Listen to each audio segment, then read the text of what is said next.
بص مثلا المغرب متميز في الجوائز، خاصة من الجانب النسائي، لأنه راهو كرة قدم مش رجال برشا. هذيك صحيح الواجهة والفيترين أنه المغرب رابع عالميا في كأس العالم في قطر، لكن على مستوى كرة القدم النسائية متميز جدا. المغرب شفتوا معناه أفضل مدربة في القارة الإفريقية مغربية، مدربة مازيمبي أيضا. فما خدمه فما عمل. تحب نحكي لك شويه على الفواياج؟ خلينا قرينا الفيديو نتاعك احنا وشفناه هي فيديو اللي حط لحناش على رقبتك كل كره قابلتك في ساحه الفناء هذيك في مراكش في ساحه الفناء.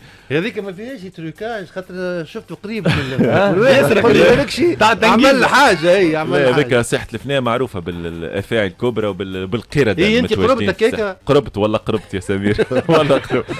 باهي منذ وصولي الى انا نشك يعني قربت كيما نشك في الجوائز. لا والله منذ وصولي الى مطار كازا تحس انه مطار كبير، مطار محترم يليق ببلد قادم على تحديات عديده برأسها كاس افريقيا الامم 2025 ومونديال 2030. انا هبطت في كازا بعد ماشي لمراكش بعيده 250 كيلومتر تقريبا على كازا بالسياره.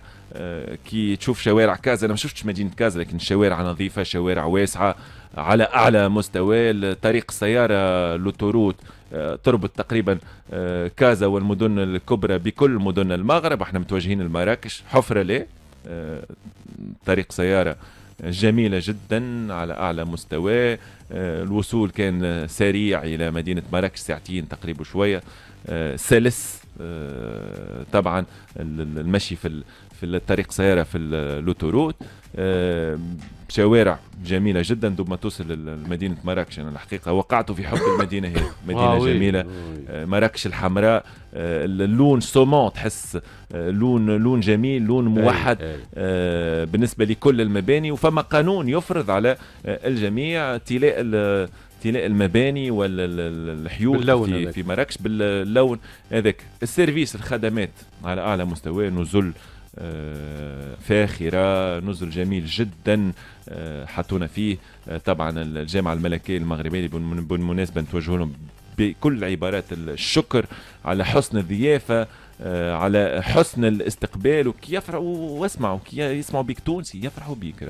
نسبة الفرحة تزيد ويحبوا توانس ويحبوا العرب اللي كنا حاضرين. طبعا في جوائز الكاف ووردز اللي تم تنظيمه في المغرب للمرة الثالثة على التوالي بعد الرباط 2022، مراكش 2023، مرة أخرى مراكش 2024.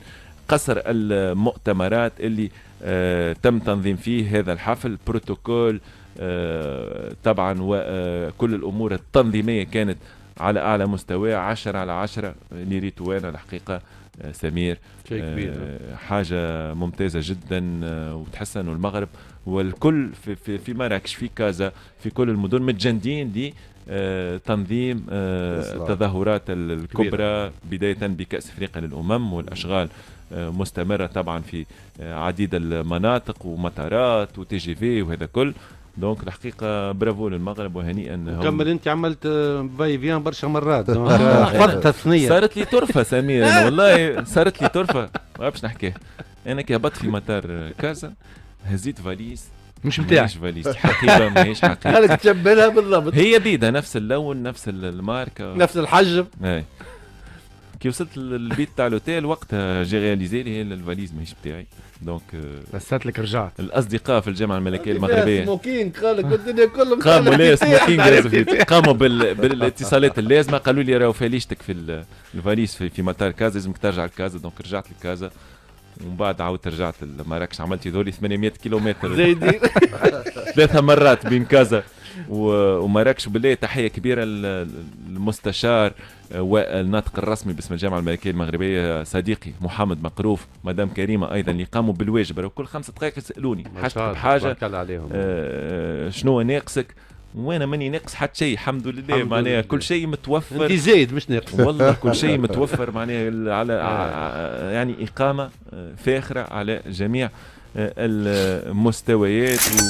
وان شاء الله هاي حط لي الجينجل تاع الفلوس. خلصت. هذه ما قالناش عليه الكاف خلص. لا هذه ما قالناش عليها.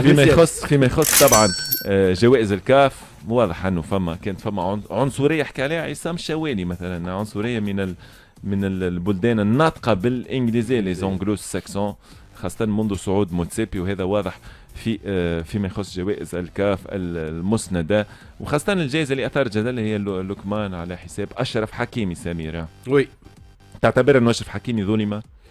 انا قلت بالمنطق وبالقلب وباللي تحب انت اشرف حكيمي نظرا للكارير اللي عملها نتاعو الكبيره، من اللي طلع في الريال هو جون، طلع من الريال، باساج نتاعو في دورتموند، باساج نتاعو في الانتر، باريس سان جيرمان، شيء كبير اشرف حكيمي. اضافه اذا كنت تقول لي الموسم هذا الاخير موسم اخير، اشرف حكيمي صنف او يصنف كابرز اريير دروا في العالم. انا كذلك قلت كذلك انه انا عندي ميل للمدافعين، لان المدافعين نحسهم انه يتظلموا حتى في الكوره. خالد كيف نتبعوا واحد، نتبعوا اللي ماركي واللي يعطي الباس واللي يدافع ويعمل تاكل ويعمل تيل بلوس. اشرف حكيمي يدافع ويهاجم ويعطي الاسيست ويعطي كل شيء. مي بون حتى لوكمان كان في مستوى كبير، عدى سيزون كبيره ياسر، ما كنت نتمنى انه اشرف حكيمي يكون هو الفائز بالجائزه ذي. كان حاذر سمير، هذا دليل على انه لم يكن على علم بانه لم يفز بالجائزه. كان حاضر نصر خليفي ايضا كان حاضر، ما كانوش بعد عليه برشا الحقيقه في السيريموني في حفل الكاف اوورد، وظاهره معناها خيبه الامل بالنسبه للحضور، خاصه لي زانفيتي اللي كانوا قاعدين ما همش رسميين، فما دي زانفيتي كانوا حاضرين وحتى عبروا على غضبهم بعد عدم فوز اشرف حكيمي باللقب. تعتبر انه حكيمي كان يستحق خالد؟ يسحق على كما قال سمير على الكونتينيتي، معناتها عنده تو 4-5 سنين وهو فرد نيفو، ما طاحش نيفو نتاعو سورتو في الكاس العالم. نذكروا في قطر شنو عمل في تو سورتو في بي جي، الكابيتان نتاع البي جي غير ماركينوس ديسيزيف، هو يجيب في لي سوليسيون سورتو في الشيره اليمين. لوكمان ما حد ما يختلفوا عليه اللي هو ملاعبي وعنده كاليتي كبيره. اما انا ديما الجوائز هذوما كما سمير معناتها كونتينيتي، اللي 5 سنين ولا 4 سنين الاخرانيين هو في الكونتينيتي وعمل بيرفورمانس كبيره يستحقها هو. دونك بالنسبه لنا حتى الياس بن صغير مثلا لاعب موناكو من ابرز المواهب، عبد الستار في كره القدم العالميه، كان المفروض يكون في الشورت ليست نتاع افضل لاعب شاب في القاره، ربحها كامارا. كامارا لاعب ممتاز في موناكو كامارا، اي لكن الياس بن صغير كان من المفروض انه يكون حاضر على الاقل في الشورت ليست. صحيح، هو ممكن اكثر الفنيين اللي احنا من شمال افريقيا وكل شيء رشحنا ممكن انه الياس بن صغير باش يفوز بالجائزه هذيا معناها.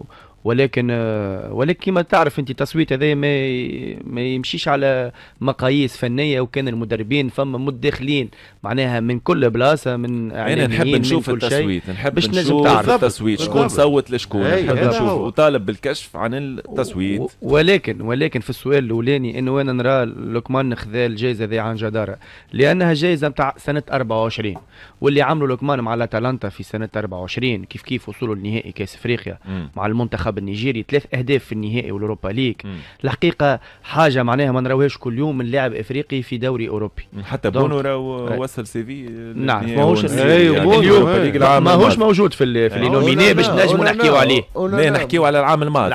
اي نحكيو تو انا في اليوم ما بين حكيمي وما بين لوكمان، نراو انه فما ميريت لوكمان اللي عملوا مع اتلانتا في موسم 24 مع اتلانتا نهائي كاس افريقيا مع المنتخب النيجيري. نراه انه انا في الموسم هذا مانيش نحكي على المواسم الاخرى اللي حكيمي قاعد يعمل فيها، ولكن نحكي جوست على البرفورمانس تاع 2024. لوكمان خذا الجائزه ذي عن جدار.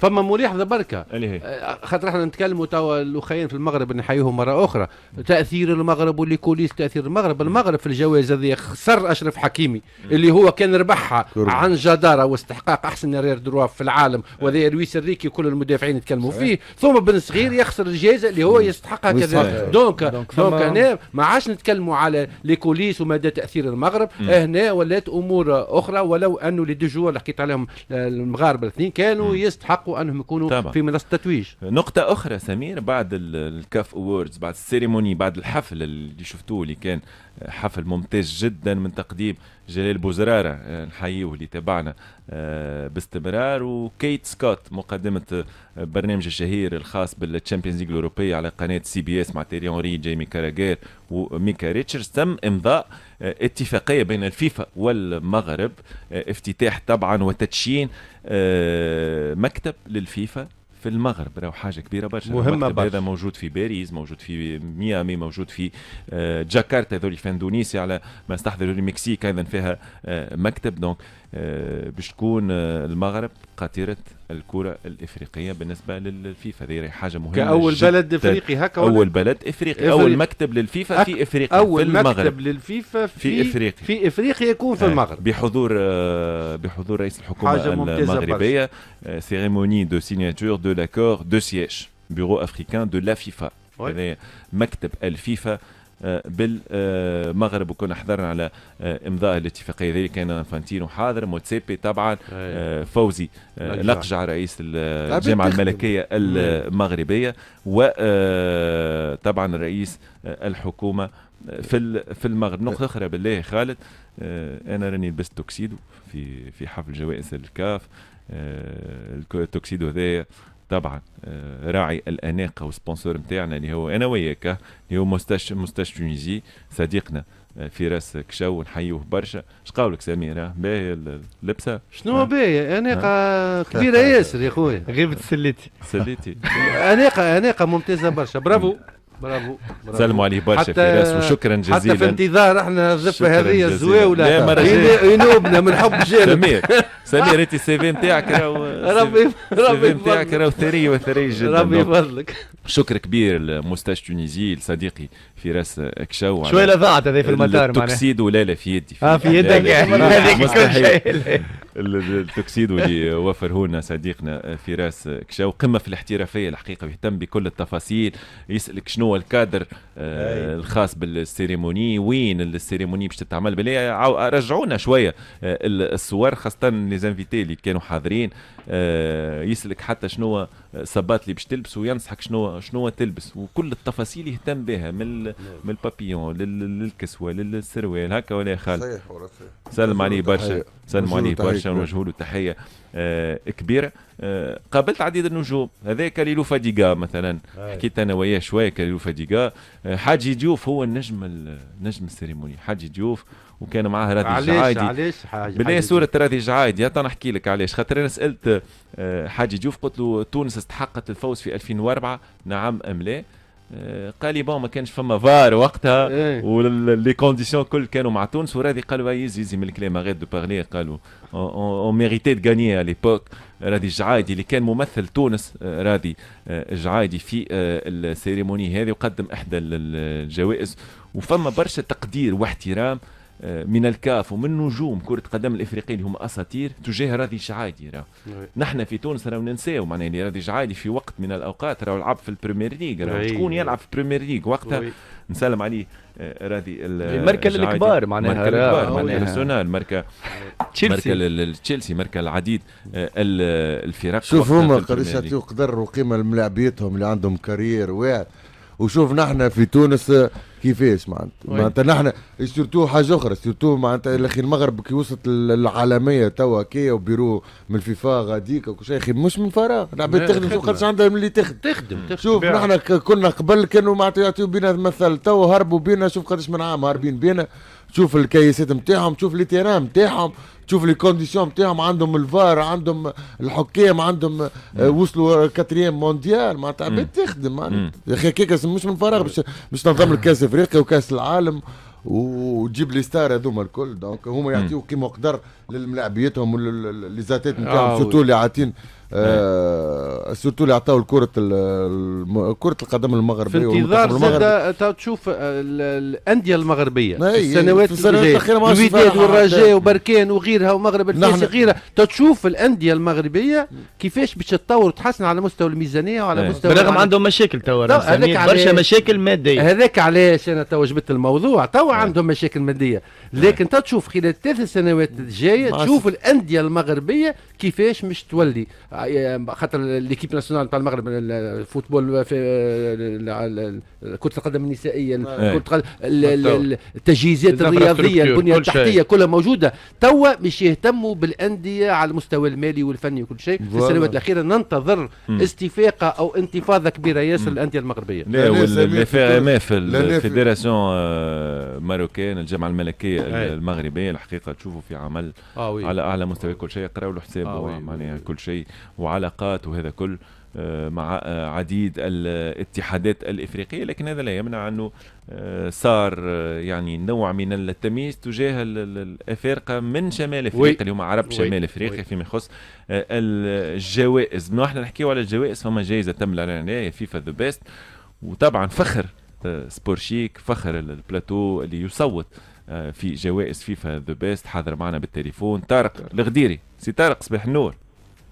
نهاركم سعيد. امين، تحياتي ليك والسمير والخالد معك هكا ولا؟ خالد معايا اي بالضبط. اي تحياتي خلوده وعيد ميلاد سعيد. والبارح خليتها بينا بفضلك تروح ها وثلاث ايام هو يحتفل. 3 ايام يحتفل يا طارق خويا. انا قلت نجرب الاحتفالات ما جاش البارح. 3 ايام تحياتي ليك ان شاء الله ينوبنا من حب جانب يا طارق.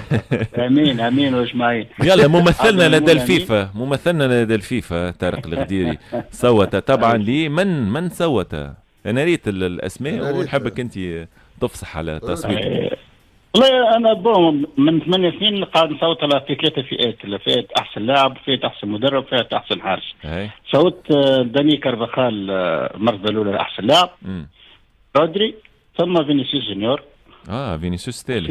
سي عبد الباقي في باله اللي انت حطيت فينيسيوس الثالث؟ لا ما في باله حتى حد الى حد تبع علينا من البارح لانه ممنوع المنع باتا معناتها التصريح. ريت هاو تم الكشف على الاصوات مش كيما في الكاف ما لم يتم الكشف على حتى شيء. الكشف بعد بيان سور بعد الاعلان مش قبل الاعلان طبعا. فهمت.